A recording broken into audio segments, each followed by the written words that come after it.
Instead of a golden age of political integrity and economic prosperity, the last 4 decades since the end of the Cold War have brought the world to a dangerous juncture. People are experiencing rising inequality and powerlessness. They're wondering about the fate of their families, their communities, and the systems that move the world today. When you add climate change into the picture, our moment in history starts to look a lot like science fiction. Cynicism, frustration, and desperation are rising in countries around the world, often as a reaction to the perceived failure of democracy and globalization. If all these problems were intimately related, if they were all part of a single transformation occurring in power centers across the world, and if there were something that people everywhere could do about it, then that would be an opportunity we could hardly afford to miss. To understand this possibility, you have to try on a change of perspective. And it all begins with corruption. Corruption affects developed and developing countries alike. Unfortunately, there is corruption everywhere. In developing countries, public enemy number 1 is corruption. So If there's corruption, there is no rule of law. It cripples economic development, stifles entrepreneurship, and deters investment. We're familiar with corruption today along the lines of bribery, conflicts of interest, money laundering, trading and influence, abuse of functions, embezzlement, extortion, and organized crime. As these problems grow, and as people decide whether or not to confront them today, it's important to ask what happens when corruption is allowed to spread. History teaches us that the effects of corruption can be more profound than is commonly imagined. There are a number of books on ancient Rome and the transition from republic to empire and the fall of the empire that focused on privatization. And what they say is democracy was privatized, that everyone had their price, that access to all the different magistrates and the levels of authority in the Roman political system became a function of ability and willingness to pay. Ancient Rome became a market. And once it became a market, civic virtue was gone, everything was commercialized, national policy was devoted more to empire rather than republic, and it was weakened such that it could fall. It became vulnerable. What happened after the Roman Empire fell? Well, we went into the Dark Ages. After decades of warnings about rising corruption, democracy seemed to have entered a period of decline. Now we're getting to a point of massive corruption again, I think comparable to Rome. According to a Freedom House report, political rights and civil liberties have been decreasing for 13 years straight, and observers warn of rising authoritarianism, abuses against the free press, attacks on judges and the rule of law, an alarming acceptance of the idea that the ends justify the means, and the targeting of political opponents and minority groups as enemies. These changes are most popular where democracy and capitalism are derailed by corruption and people don't have the tools to fight it. As people suffer from rising powerlessness and inequality, they may fall prey to frustration and even hatred. You get nationalism and xenophobia, people are being transformed. And when people get into that position of fear and insecurity, racism and nationalism are natural instincts. Besides linking corruption to the economic and political crises fueling racism, xenophobia, and authoritarianism, experts have also found a surprising link between corruption and other big picture issues such as climate change, the failure of international development programs, and even human rights violations. Corruption is a multi-layered issue. It affects society at different levels. The different ways it affects society range from the institutional to the interpersonal. there were horrible statements of people that were saying, I brought my wife to the hospital because I couldn't pay the bribe. She died basically on the stairs of the hospital.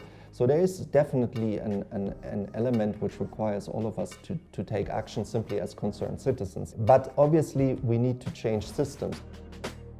Cannot put an inspector or police officer behind every person to check. That's not the kind of state we want to live in. We are concerned in corruption eroding every aspect of our social, economic and political processes.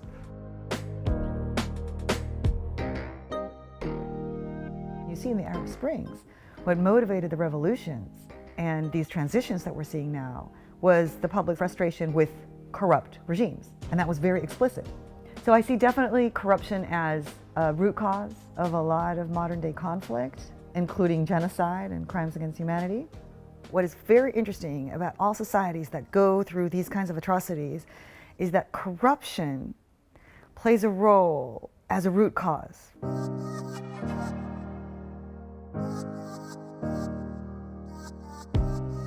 I hope that we have reached a tolerance saturation point for corruption and corruption scandals around the world. Part of what we're doing is trying to raise that awareness and that education to make people understand that corruption is part of the rot that is creating these opportunities for these not so great people to do not so great things. Society cannot function equitably and efficiently when public officials, from doctors to police, judges to politicians, enriches themselves rather than perform their duties with integrity. If we take a step back and we say, what does corruption mean? And you've got that traditional definition of the abuse of public power for private gain. Well, I think we've lost our way in relying on that definition. It's not complete, it's not deep enough. The fact that there are so many definitions and so many interpretations what all constitutes corruption, even the corruption of our cultural norms, for example, is hugely counterproductive to the actual fight against corruption as we understand it. Because if everything is corruption, then it becomes very hard to fight it and where to start and what really to focus on. 1700s, 1800s, what corruption means in the Anglo-American tradition is capture by evil. And that has an individual level and it has a systemic level. So the individual who's become corrupt, it's not just that they've lost their virtue, it's also that greed, envy, self-indulgence, squandering, disloyalty to the public good and the public interest have replaced their virtue. Corruption tends to be something that spreads. It's almost like an infection. You create a culture of corruption within a private sector in a country or a region, and it just gets worse and worse and worse because other people see that they can get an advantage by engaging in these corrupt practices instead of just doing good business. Corruption for the ancient Greeks is not just the corrosion of that person's morality and the loss of their honor. It's also the transformation of the political system. And that's why they have these great names like oligarchy, right? Government by the few for the purpose of making money, plutocracy, rule by the wealthy. Corruption and these practices, they happen on a daily basis. They shouldn't be accepted as a norm. They should be addressed. Many aspects of corruption, from bribery to money laundering and organized crime, are infamous for crossing national borders. At a certain point, it became clear that national laws were inadequate to manage corruption, and that even many regional treaties were too. Countries around the world saw the opportunity to collaborate, share knowledge, and build the first global legally binding framework for fighting corruption.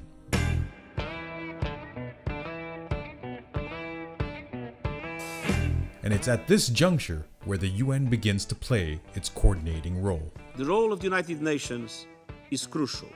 The UN Convention Against Corruption represents the fundamental recognition that corruption is neither an acceptable cost of doing business nor a necessary evil. It is a serious crime, simply unacceptable. There were times in which countries were reluctant to accept the fact that they had a crime problem, because that perhaps was considered as not reflecting well on the ability of the success of the regime. All this was swept away, so to speak, by the fall of the Berlin Wall. And so there was a sense of optimism, a willingness to cooperate, a willingness to listen to each other, to set aside perhaps political differences, to work around substantive differences and find solutions. It was a leap of faith. This convention was adopted by consensus. The General Assembly adopted the convention unanimously. The real push for the convention came actually from member states, and in particular it came from developing countries. We are going into regions like Southeastern Europe, Latin America, Southeast Asia, and really sitting down with both public and private sector actors. This is a convention designed to cover the world. And it covers the world because now you have 183 or soon 184 states parties. It's also been very successful in terms of the time that it took to reach that stage. Other conventions are around for many more years, decades, until they reach that level of ratification. The speed at which the nations of the world joined the convention is all the more remarkable given its large scope and legally binding character. The UN acts as a mediator, as a facilitator to lead that dialogue between governments and civil society towards transparency, accountability. If we have one thing which remains very strong is this collective political will. People are taking the convention seriously and their obligations under it. And that the mechanism is in reinforcing that.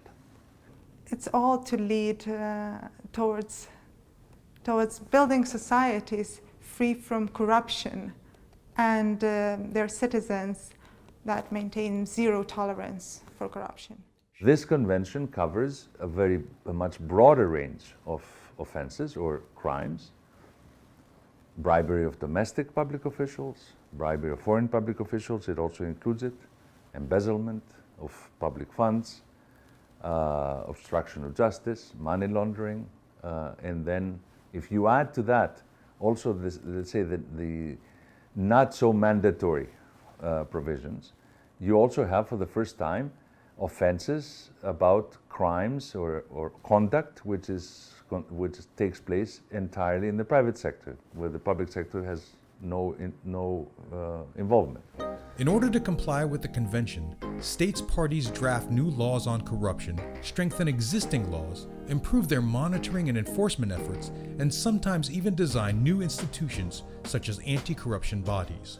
It also brings other innovative provisions in prevention. It also brings an entirely new chapter on asset recovery, which exists nowhere else.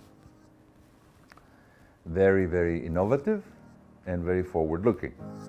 But how far can these treaty provisions and the new domestic laws that implement them take us? You're advising a company as to how to behave, and you do not know why there is a new legislation or why new legislation is coming and how is this going to affect you. That's bad news. Through education, we have a chance of making more actively, more forcefully, the business case against corruption. In other words, why it is good for business not to bribe.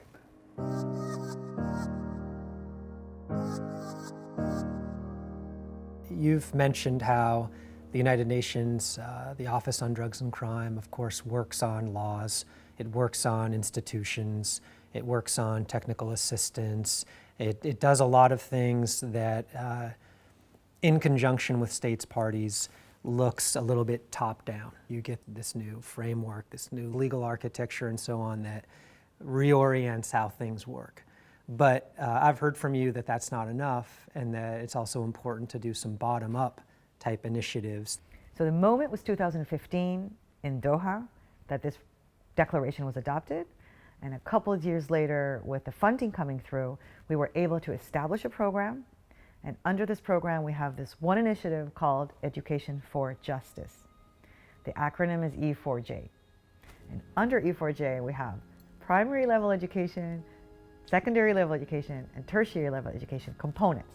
And under each of those components, we're developing materials on each of the areas that UNODC works on: organized crime, terrorism, cybercrime, firearms, human trafficking, migrant smuggling, corruption, and integrity and ethics. An academic's life is not very glamorous, but it is an awful lot of work. There's a lot of information. Not only did I have to read a lot, but I had to reduce and condense a lot what I had to say to students, taking into account what they know and being also able to give them the gist of what I wanted to achieve. UNODC does this for us. Somebody's already done all of this beautiful work and packaged it, but not packaged it in a rigid way. UNODC did the research for us and condensed the information. And what is very interesting is that it is in a module system which allows me to pick and choose. So there's less work for, sort of course design work for you to do, but you can still sort of make it your own. And it is a ready-made material which I don't have to follow blindly. We're trying to educate and to provide tools and to empower youth to think critically, to engage in society, to understand that they have a choice, and to have the tools to actually implement that choice. Because I think that's also very important. It's not just about understanding that you have a choice and maybe making the decision in your head, but it's also about how do you act it out? And how do you act it out when all the others are swimming the other way? And UNODC has now this program on integrity, which is good, because without having a management class that appreciates what is integrity and has these values and standards, you cannot get rid of corruption. In addition, the UN has also created programs around whistleblower protection, judicial integrity, and asset recovery, all intended to curb corruption. We must, as an international community, try to identify the weak links in the chain and strengthen them, providing help and support to countries that do not have the capacity, do not have the resources, and therefore they need the international community to rally around them and help them. The fact that we have 184 states parties is very significant, because that means that those countries have decided freely to be bound by that instrument, which means to undertake certain obligations, to make reforms, to make new laws, to change, sometimes they have changed constitutions, and they have agreed to be subjected to a peer review mechanism.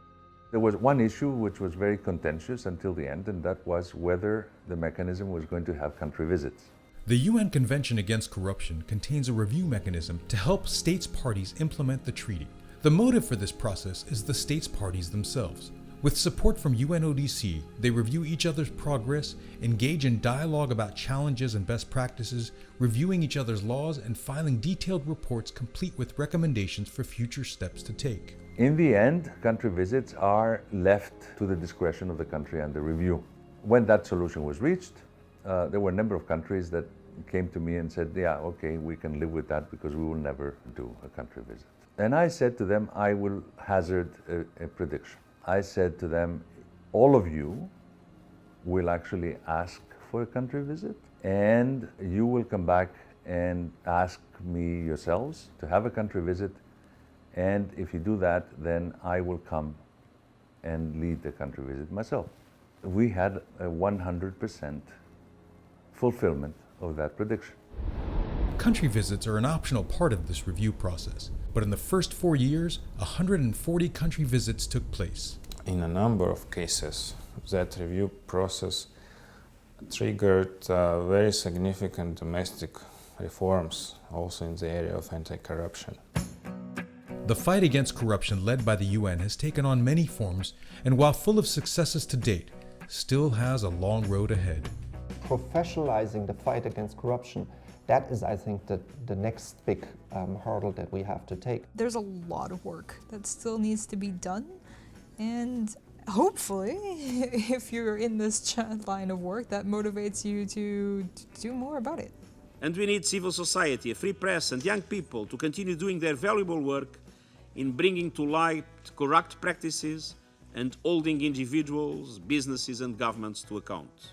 These other issues I care about, environmental protection or human rights, or even industry and efficiency and economic freedoms, these other issues I care about are all dependent on a deeper issue, which is integrity. If you can connect up corruption with the other things that you care about, then I think the choice is pretty clear. If people are united in what matters most to them and they resist the temptation and manipulative efforts to be divided along some other line, then they can keep their power. Living in a society where corruption is the exception, where when it occurs strikes us as something inherently contrary to all of our collective beliefs, I think that is something that is absolutely achievable. You actually can make a difference, right? You can save the world. It's not just this pipe dream that you have as a college student when you're sitting at 3 a.m. with your friends, you know, talking about your hopes and dreams of the future. That's not the end of it. We're certainly not delivering an ideal world to the next generation. But it is, I believe, for the next generation to shift their approach and not accept this as a way of doing business or as a way of living, and appreciate why it is important and to chart the way forward in a certain way which is different than what my generation did. The next generation of leaders to say, I want to understand the problem of corruption. I want to understand how it affects different aspects of society from top to bottom. Corruption is partly internalized, right? It's a way of doing things that's become normal and accepted. And people might not say it's good, but it's the way things are done. And so you conform by being part of it. But if you can take a step back and see other ways, question behaviors, you can decide who you want to be.